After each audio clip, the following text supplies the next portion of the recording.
নমস্কার সকলে, আশা করি ভালো আছেন আর সুস্থ আছেন। তো চলুন, আজকে আমি আটা দিয়ে তৈরি করেছি ছোলার ডাল পুরি। আর এখানে তৈরি করেছি একটা নিরামিষ তরকারি, সেটা আলু আর কাবলি ছোলা দিয়ে। তো চলুন দেখে নিন আমি কীভাবে তৈরি করেছি। প্রথমে এখানে 500 মতন আটা নিয়ে নিয়েছি, আর সামান্য একটু লবণ আর সামান্য তেল দিয়ে তারপর জল দিয়ে বেশ ভালো করে মেখে নিয়ে একটা ডো তৈরি করে নিলাম, আর সেটাকে রেস্টের জন্য রেখে দিলাম। তারপর এইদিকে একটা শুকনো কড়াইয়ে একটা শুকনো লঙ্কা, 1 চামচ জিরে, 1 চামচ মৌরি দিয়ে বেশ ভালো করে নেড়েচে নিলাম। তারপর নাড়াচাড়া হয়ে গেলে ঠান্ডা হয়ে যাওয়ার পর মিক্সিতে গুঁড়ো করে নিলাম।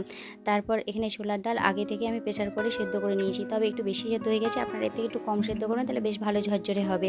তারপর মিক্সিতে পেস্ট করে নিয়েছি। তারপর দেখুন শুকনো কড়াইয়ে আমি এভাবে নেড়ে নিচ্ছি। প্রথমে ডালটা দিলাম, তারপর সামান্য একটু লবণ আর চিনি দিলাম, আর যে ভাজা গুঁড়ো করে নিলাম সেটা দিয়ে বেশ ভালো করে নেড়ে চেড়ে একটা সাইডে ঠান্ডার জন্য রেখে দিলাম। আর এখানে সাদা তেল নিলাম, তাতে সামান্য একটু জিরে গুঁড়ো, একটা তেজপাতা, তারপর হলুদ গুঁড়ো দিলাম।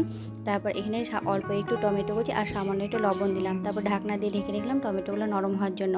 তারপর ঢাকনা খুলে দেওয়ার পর এখানে দেখুন আদা মৌরি বাটা, কাশ্মীরি লঙ্কা গুঁড়ো, জিরে গুঁড়ো, ধনে গুঁড়ো, আর এখানে চাট মশলা দিলাম। আর দিয়ে দিলাম এখানে আলাদা অন্যরকমভাবে একটু তৈরি করেছি এই নিরামিষ তরকারিটা। আর স্বাদটা বাড়ানোর জন্য আমি এখানে কাজু আর দিয়েছি চারমগজ বাটা। আর সেটা দিয়ে বেশ ভালো করে মশলাটা কষে নিয়ে আমি আগে থেকে সেদ্ধ করে রাখা আলু আর কাবলি ছোলা সেটা দিয়ে দিলাম। তারপর একটু ঢাকা চাপা দিয়ে 5 মিনিট মতো রেখে দিলাম। তারপর ঢাকনা খুলে এখানে দিলাম গরম মশলা।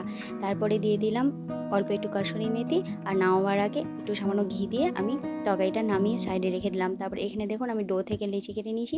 তারপর এইভাবে গর্ত করে করে আমি এই যে ডালের পুরটা ছিল ছোলার ডালে সেটা আমি ভরে দিয়েছি। তারপর দেখুন এইভাবে একটা একটা করে বেলে নিলাম।